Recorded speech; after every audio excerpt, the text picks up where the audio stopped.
Until next time. January 3, 2026 marks year 4-day 314 of the full-scale invasion. Welcome. For today's situation report, in today's report, we'll take a look at the situation in Venezuela, but we'll also once again look at the situation in Ukraine. Pokrovsk and Siversk are especially important here. And then we'll take another look at how some people in both countries are doing, as well as, of course, much more. But before we turn to the events, let me welcome all the new subscribers who have joined in the last 2 days. There was a small wave of new subscribers, about 200 newcomers. Thank you for being here. I would also like to welcome our next Lieutenant Colonel, who has now become part of the channel members. Lieutenant Colonel Meyerhofer supports us as part of the War and Tactic members and has earned his place on the Wall of Fame, just like his colleagues. But let's take a quick look a bit further away, outside of Ukraine, to the other side of the world. While Russia's special operation has now lasted 1,410 days, instead of 3, the United States carried out a 3-hour special operation in Venezuela, which will get its own video. A lot is still unclear at the moment, which is why I want to hold off on an analysis for another day. So you'll see me again tomorrow. I hope that by then some of the unclear things will have been clarified. But to put it briefly, President Maduro has apparently been detained or sent to the United States of America. To do this, the United States of America carried out airstrikes on nearby military bases, and they used the attacks to take the Venezuelan president and his wife out of the country. As it looks right now, they are on their way directly to New York. The United States of America supplied about 2,000 soldiers for this. Russian channels are currently upset that the Venezuelans were not successful in defending themselves. After all, they handed over around 30 fighter jets, T-72 tanks, and many air defense systems worth $6 billion to the Venezuelans. The question is easy to answer. Some was lost to corruption, and the rest was destroyed, like here. This is a Russian Buk M2E air defense system, like those seen in Ukraine, which didn't survive the attack. At least this fits the usual picture, by the way. A little fun fact. By the way, in October 2025, Putin signed an agreement with Maduro for a 10-year strategic partnership. As you can see, you can't rely on that again. The Chinese have also additionally reported that the vice president is said to be on her way to Russia. By the way, Russian bloggers are also comparing the American approach to the Russian attack on Kiev at the start of the invasion, when they tried to eliminate or overthrow the government. The only difference is the Americans succeeded.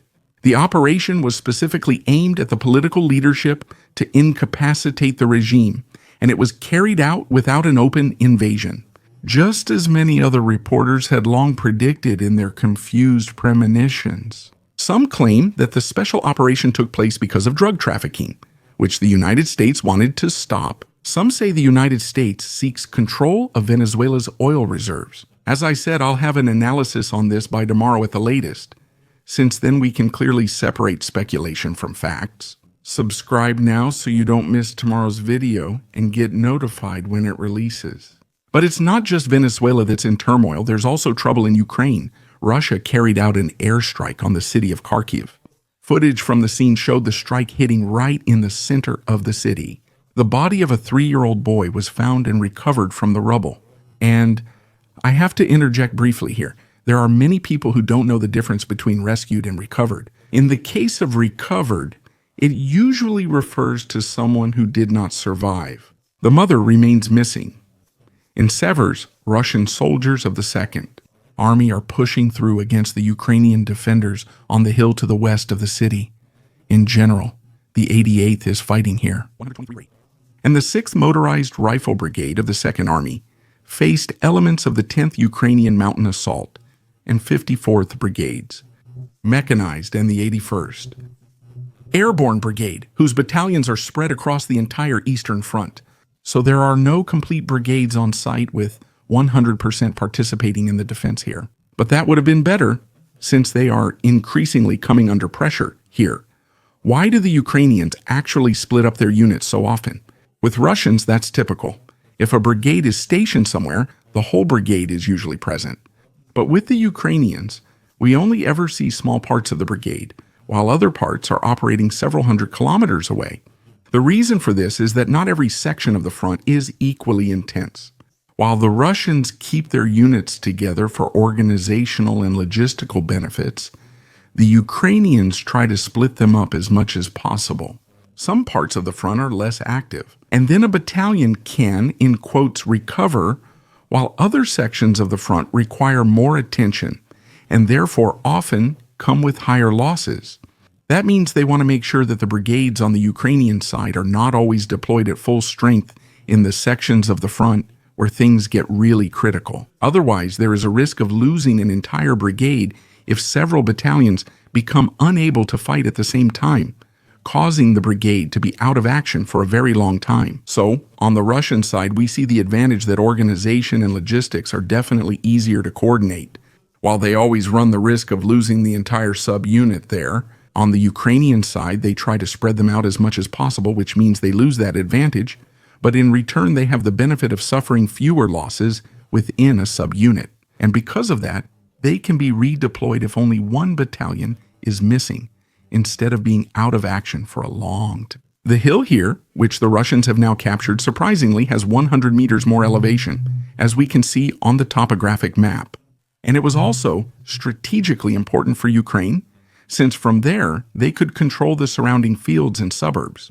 So for the Russians, it's a success to capture the Ukrainian positions on the hill and put them under pressure. And in addition, from the higher positions, they can continue to camp and also observe the lower positions. Russian soldiers were attacked by Ukrainian drone pilots on another open road. Usually you wonder why people crowd together on an open road. By now, everyone should know that the drone threat is extremely high. You can see it from all the destroyed vehicles on the side of the road. Then I noticed that they were standing there in a really suspicious way. Two almost orderly rows on the right side of the road, and possibly two superiors on the left side, who may have ordered a spontaneous lineup here. I can't explain this differently yet. Well, in any case, some of them had to learn why you don't stand close together in the field, because a single grenade can wipe out the whole group instead of just one soldier. The same applies to open seating areas. On a pickup truck near Pokrovsky, the Russians capture the village of Svitle. Thus, access to the village is more or less completely cut off. There is still a corridor into the village, which is here, at the level of the 156th. The brigade is visible, but it's only about 1 kilometer away, covering all movement in or out of the village. Can only do so at night without lights or in extremely bad weather conditions, so that drones can't fly or conduct reconnaissance, for example in fog or during a storm. Otherwise, I don't see any chance of getting out of here in one piece. Personally, I assume that we might see the fall of the city as early as this month.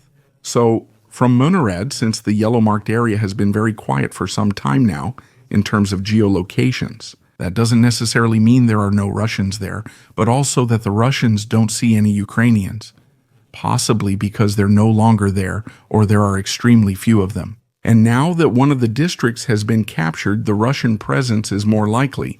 In Russia's Krasnodar region, the situation is not reflecting that of an energy superpower. In the city of Belorochensk, large parts of the population have already been without electricity and water supply for the third day. Around 60% of the city remain cut off. Residents are melting snow in bathtubs just to be able to wash themselves or do the dishes. While the problems at the front or in politics remain the same, the situation within the provinces away from Moscow is deteriorating again. With Venezuela dominating today, nearly all my 400 sources are focused on it, making Ukraine news get overlooked. And there wasn't much to find for today's report either. I think this will settle down again in the next few hours. Tomorrow we have another situation live stream, so I want to thank all subscribers and channel members. Special thanks to Lieutenant Colonel Renica, Robert Ziller, Dietrich, Freddie, and Meerhofer. Subscribe, like, and comment. See you at the next situation report.